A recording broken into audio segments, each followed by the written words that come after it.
Radio Univers, le 13h.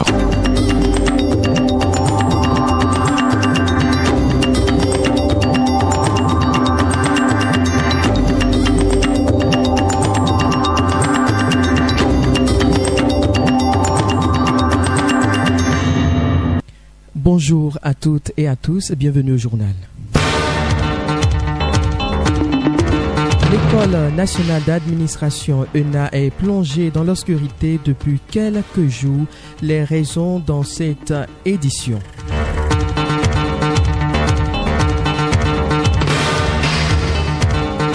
Les étudiants inscrits à la faculté des sciences humaines et sociales FACH vont se trouver pour des grands moments de réjouissance, ceci dans le cadre de la journée de l'étudiant. Le point dans ce journal.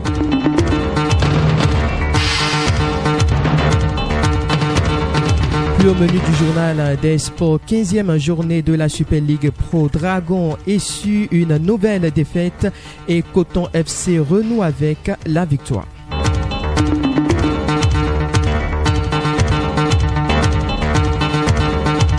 C'est tout pour les titres, installez-vous pour le développement.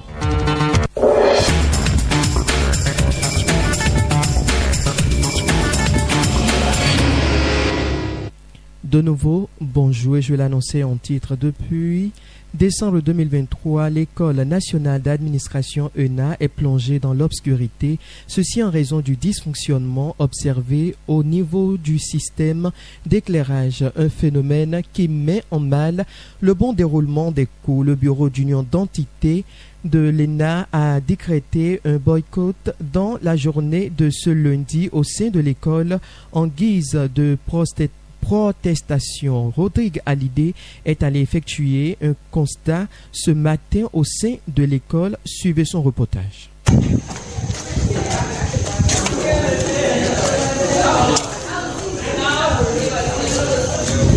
Nous sommes ici à l'École nationale d'administration ENA de l'Université d'Abomey-Calavi. Ici, l'ambiance est celle de non-affluence. Les professeurs absents laissent libre cours à ces apprenants de profiter de la fraîcheur matinale de ce lundi pour se plaire dans les bavardages. Selon quelques étudiants interrogés, le bureau d'union d'identité de l'ENA a organisé une journée de boycott pour protester contre la coupure de l'électricité au sein de l'école depuis novembre 2023. Il y a coupure d'électricité à l'ENA depuis novembre. Depuis novembre, l'ENA n'a pas d'électricité. Bon, l'électricité, là, c'est depuis. On ne peut pas dire que c'est à cause de l'électricité qu'il y a des décalage de temps. Puisque l'électricité, c'est un problème qui était là. Le président a voulu employer les grands moyens. L'administration a mené plusieurs démarches pour régler la situation. Déjà, la fois dernière, il y avait une délégation ministérielle qui a été dépêchée par le gouvernement. Ils sont venus avec le recteur s'enquérir de la situation. Ils ont vu l'état d'avancement et ce qu'il y avait à faire. Et il y a eu un devis de plusieurs millions. Donc ce qui fait que c'est un peu au ralenti. Là, on parle de plusieurs millions. Donc pour décaisser ça, ce n'est pas facile. On est dans l'administration. À en croire Hassan Salim, président du bureau d'union d'identité de l'ENA, l'objectif visé à travers cette journée de boycott est de dénoncer le silence et l'inaction des autorités décanales et ministérielles dans le processus d'électrification des infrastructures de l'école. Ce matin, il a été constaté que dans toutes les salles, il n'y a pas cours. Ouais, voilà, c'est le bureau d'union d'identité qui a eu l'initiative. Parce que ça fait déjà 7 mois que nous n'avons pas d'électricité dans l'école. Et nous avons mis les démarches vers l'administration. On a eu à échanger sur plusieurs points, plusieurs fois. Et voilà, ils nous ont mis dans l'espérance voilà, que dans quelques mois, 2 mois, le problème serait réglé. Donc on est resté, on n'a pas eu de retour, l'électricité n'est pas arrivée. Jusqu'à aujourd'hui, nous sommes en train de faire 7 fois. J'avoue, l'administration a mené cette démarche. Mais les camarades étudiants quand même ont besoin de l'électricité ou dans les salles. Et les camarades tombent, il y a des crises. Donc vraiment, c'est en tant que président des étudiants, je ne peux pas accepter parce qu'une fois arrivé au pouvoir, avant d'arriver au pouvoir, je les ai promis voilà, que je viendrai défendre la cause des camarades étudiants. Selon les membres du BUE de l'ENA, le coût de la réhabilitation du système d'éclairage s'élève à 10 millions. Il faut préciser que certains étudiants de l'ENA n'ont pas contribué à ce mouvement de protestation. Plusieurs apprenants étaient dans les amphithéâtres ce matin avec leurs professeurs. On reste toujours à l'ENA. Le bureau d'union d'entité de l'École nationale d'administration organise du 13 au 18 mai prochain, une sortie culturelle à l'endroit des étudiants de l'école. L'objectif est d'établir un brassage entre les étudiants de cette école et de leur faire découvrir l'étendue des richesses touristiques du Bénin. Sabi Sengui, secrétaire général du BUE ENA.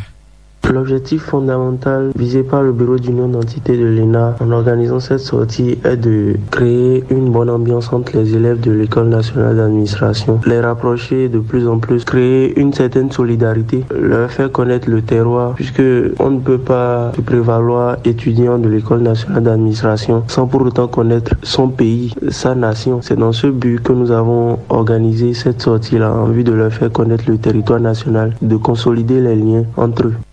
Au programme, visite touristique, maquillage artistique, dégustation de mets. Sabi Sengui.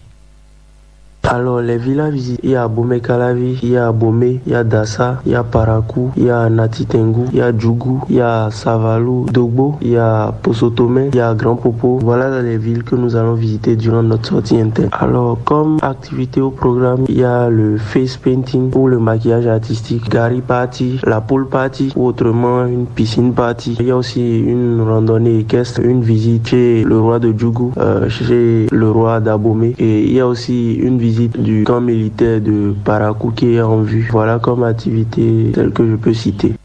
Sabi Sengui à l'instant au micro de Rodriga. À l'idée d'une faculté à une autre à partir du 17 mai prochain, les étudiants inscrits à la faculté des sciences humaines et sociales FACH vont se trouver pour des grands moments de réjouissance, ceci dans le cadre de la journée de l'étudiant. Elle est une initiative du bureau d'union d'entité de la FACH. L'objectif est d'établir un brassage entre les étudiants de cette faculté au programme jeux concours, match de gala et sorties culturelles. Kouchakpo Ken Odel, président du BUE FACH. La journée de l'étude de la FACH, c'est un ensemble d'activités para-académiques, culturelles et sportives qui ont pour but de sortir du cadre académique, de faire sortir les étudiants du cadre académique, histoire de se divertir, de s'épanouir un peu plus. Au programme, nous avons un tournoi de football, l'interdépartement, un tournoi de génie en herbe, une sortie, des conférences, des formations gratuites et plusieurs autres activités. Et notre objectif de la JEF, c'est de favoriser le brassage interdépartement des étudiants. C'est-à-dire faire en sorte que l'historien puisse connaître le géographe et le géographe puisse connaître le psychologue. À noter que les meilleurs étudiants de la faculté seront également distingués au cours de cette journée. À présent, on se rend à Parakou. Depuis quelques jours, le prix de l'essence a augmenté. Dans certaines régions du Bénin, le prix est modéré. Par contre, chez d'autres, le carburant coûte cher. C'est le cas de la ville de Parakou où le prix de l'essence est fixé à 1500 francs. À travers cette production, notre rédaction s'intéresse aux difficultés que rencontrent les étudiants de l'université de Parakou. De 1000 francs à 1500, le prix de l'essence augmente de jour en jour. Les étudiants de l'université de Parakou éprouvent des difficultés à se rendre au cours. Les déplacements sont limités. Ils n'arrivent véritablement pas à satisfaire leurs besoins. Par jour, tu prends d'abord 1500 pour prendre seulement que de l'essence pour aller au campus. Il y a des photocopies qui sont là. Tu vas manger, tout. Alors, quand on fait le point, à la fin du mois, d'abord pour l'essence, tu as plus de 35-40 000 pour l'essence seule. Le manger là, si tu es en location, tu vas payer tout ça. C'est vraiment difficile pour les étudiants. Les difficultés, c'est que les choses sont devenues chères. Par exemple, là, on avait l'habitude de prendre un étudiant d'un quartier à un quartier B. On lui dit c'est 100 francs, 200. Maintenant, là, c'est 500, 1000 francs. Donc, les étudiants sont obligés de marcher, de se débrouiller. C'est beaucoup de souffrance. Pour Estelle Alomant, étudiante à l'université de Parakou, la montée du prix de l'essence ne lui rend pas la tâche facile. Elle est contrainte désormais d'abandonner les cours. Depuis que le prix a augmenté, moi j'ai carrément laissé les cours parce que c'est un peu compliqué. Je peux pas. Si vraiment j'allais prendre demi-partie, donc je suis obligée de dépenser 1000 francs, voire plus que ça. Soit j'achète de l'essence. En tout cas, c'est un peu compliqué, vraiment compliqué pour nous que nos maisons sont un peu loin de l'université. Il faut noter que la hausse du prix du carburant s'inscrit dans un contexte où le prix des denrées alimentaires a également connu une flambée. De Parakou, on revient encore à l'université d'Abomey-Calavi. Les Olympiades universitaires de la francophonie, c'est la nouvelle plateforme dédiée à la formation et au réseautage entre les étudiants béninois. La première édition a été lancée ce samedi à Porte-Novo. Les objectifs et les différentes activités dans cette production de Romuald Assoclé. L'Olympiade universitaire de la francophonie est une initiative des anciens étudiants de l'Institut national de l'éducation physique et sportive, SINGEPS, sous la coupole de l'Agence universitaire de la francophonie, AUF. Le projet vise l'épanouissement de l'étudiant béninois. Denis Ahissou en est le promoteur. Les Olympiades universitaires de la francophonie au Bénin est un projet d'envergure nationale qui a pour objectif d'offrir une plateforme d'échange, de réseautage, de compétition et d'opportunités pour les étudiants francophones ou non des universités du Bénin. Le projet promeut le sport, la culture et les formations para-académiques. Denis Ahissou. La mise en œuvre de ce projet prend en compte 3 grands volets. Le premier volet concerne le sport. Le sport dans ce sens que nous organisons au profit des universités ou des campus universitaires des compétitions en masculin comme en féminin. En féminin pour faire de l'inclusion et ne pas mettre les femmes de côté. Le second volet concerne la culture, la valorisation des loisirs traditionnels et de nos mets locaux. Nous organisons également des jeux de génie en herbe que nous avons dénommés le génie universitaire puisque le projet concerne uniquement les universités. Au niveau du troisième volet qui concerne la formation, et nous avons prévu à cet effet organiser des formations en rédaction de CV, de lettres de motivation. Également, les préparer à un entretien d'embauche. Les préparer également en leadership et en leadership féminin, en art oratoire. Cette édition pilote va concerner plusieurs universités privées et publiques des départements de l'Ouémé et du Plateau. Le 11 mai prochain, le monde entier va vibrer au rythme et au son du reggae. C'est la date d'anniversaire de la disparition de l'artiste d'origine jamaïcaine Bob Marley, concepteur de cette musique urbaine. L'artiste, chanteur, compositeur Bob Marley, de son vivant, a marqué plus d'un de par sa musique et les différents messages véhiculés à travers ses morceaux. En prélude à cette journée, plusieurs étudiants rencontrés ici même à l'université d'Abomey-Calavi se remémorent les qualités artistiques et diplomatiques de l'artiste. Pour certains, Bob Marley, de son vivant, aura été un bon artiste de paix. On les écoute. Que nous inspire Bob Marley par rapport à la date du 11. On peut dire que Bob Marley c'est une légende de la musique et pas seulement de la musique mais aussi à travers lui on peut parler de l'herbe. On peut dire c'était un maître en mode de fumage. On peut dire il aimait bien fumer et par rapport à ça on peut dire aussi que c'est un gars qui était bien inspiré par la musique et sa musique a aussi touché un peu le monde et surtout le domaine de la femme. Donc il reste toujours une légende jusqu'à aujourd'hui. Par rapport à la date du 11 mai selon laquelle on valorise l'artiste Bob Marley. Je peux dire, l'artiste Bob Marley est connu pour la musique et surtout en Afrique par rapport au fumage. Parce que si tu parles du 11 mai, on sait qu'il y a un gars qui aime tellement l'herbe et surtout par rapport à sa musique qui inspire beaucoup et la jeunesse africaine et qui impacte la jeunesse négativement dans le domaine du fumage. Pour moi, le 11 mai c'est une journée dédiée à Bob Marley. Bob Marley c'est une personne qui a beaucoup fait pour l'Afrique, beaucoup fait à travers sa chanson, ses paroles, il a beaucoup fait pour la musique et beaucoup fait pour l'Afrique. Je me rappelle bien de sa chanson Apartheid, car il a beaucoup fait pour la musique africaine. Au-delà de ça, c'est un grand fumeur. Quand on parle de Bob Marley le 11 mai, c'est une journée aussi dédiée à la fumée. Le 11 mai prochain sera la 43e anniversaire du décès de l'artiste.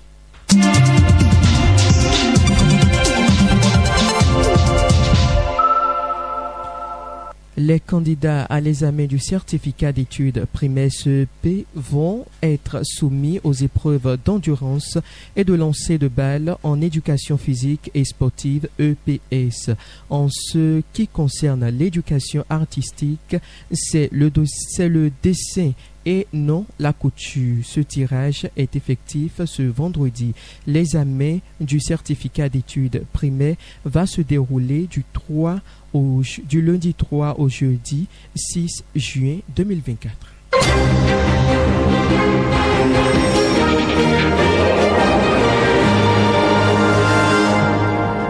Pour les informations hors de nos frontières, je suis avec Clarence Baba. Clarence, bonjour. Damien, bonjour.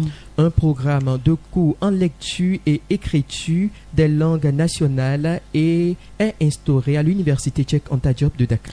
Damien, c'est une initiative du laboratoire de linguistique de l'IFAN tchèque Anta Diop en partenariat avec l'association Fonksuni Lamine. Permettre aux participants d'acquérir une maîtrise des bases de l'expression écrite et de lecture est l'objectif de cette initiative. Les compétences visées incluent également la connaissance des règles d'orthographe et de séparation des mots en Wolof, en Pula, en Djoula et en Séré, ainsi que la capacité à lire avec fluidité. Cette année, Damien, l'accent est mis sur le Wolof, le Pula, le Djoula et le Séré. Les cours vont se dérouler du 15 mai au 8 juin 2024 et ouvert à toute personne désireuse. Les mercredis et les samedis sont les jours où vont se dérouler les cours en ligne comme en présentiel. Toujours à Dakar, une conférence va avoir lieu le mercredi prochain sur le campus. Cette conférence, Damien, entre dans le cadre des activités d'animation scientifique de l'IFAN. Expression culturelle,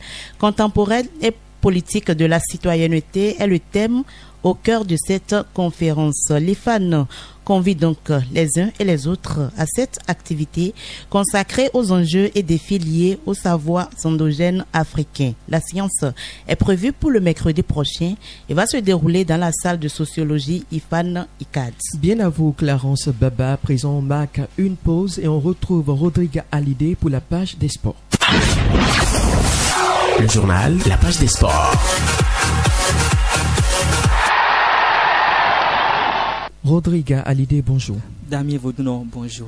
15e journée de la Super League Pro Dragon échoue à nouveau devant Damissa et Coton renoue avec victoire. Eh bien, Damien, figurez-vous que l'AS Sobemap a fait un match nul 2-2 face à Banigansé. C'était à Vancourt samedi dernier. Ayema, de son côté, s'est séparé avec l'USS Cavalier, 0 but partout. Au stade Pierre-Gaston de Kobe-Akandi, l'USS Takounen a dominé la JSP. À Kandi, 1 but à 0. Koto FC, quant à lui, a renoué avec la victoire 3 buts à 1 devant Dynamo Dabomey. L'AS Cotonou et l'Autopopo se sont séparés en de bons amis. Au stade René Pleven, 0 but partout et Damissa a dominé Dragon FC 1 but à 0. À noter que les Dragons enregistrent leur 3e défaite d'affilée. Aucune victoire bien entendu enregistrée depuis la phase retour de cette Super League Pro. Rodrigue, que retient-on du classement général à l'issue de cette 15e journée?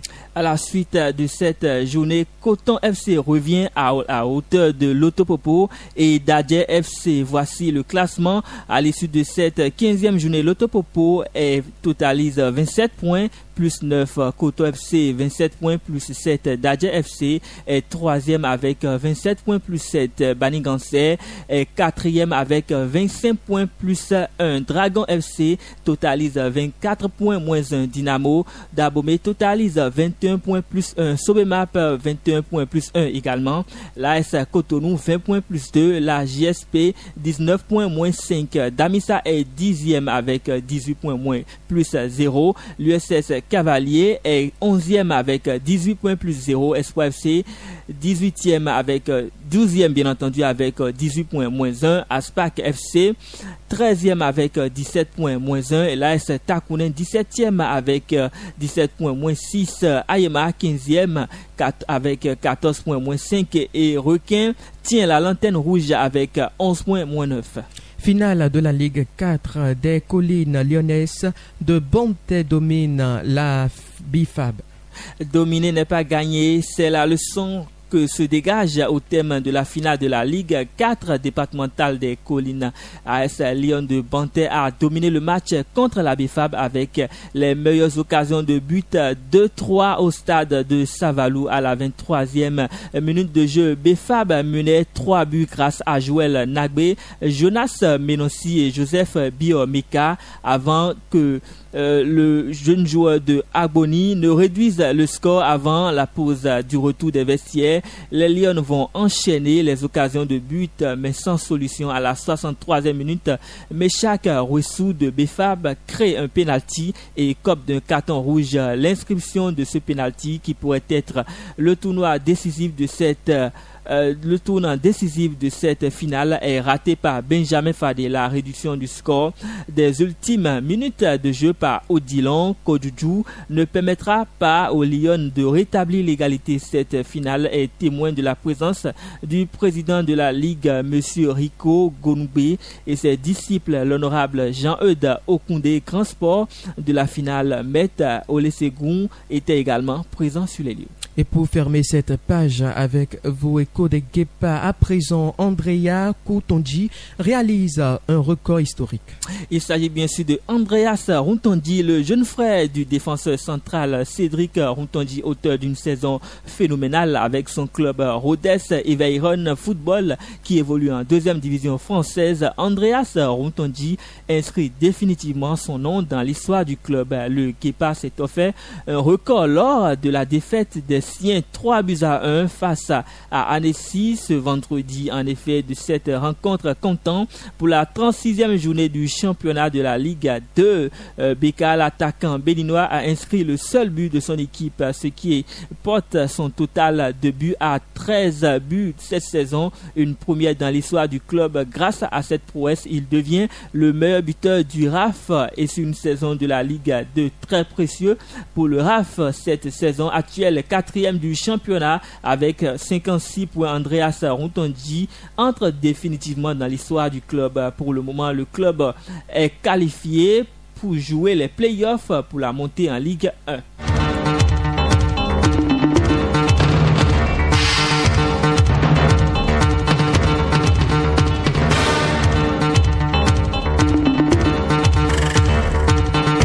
La fin de cette édition. Merci de l'avoir suivi. À la réalisation, Clarence Baba, Placide Kagbanon a assuré la mise en onde. Damien Vaudounon, je suis resté à la présentation.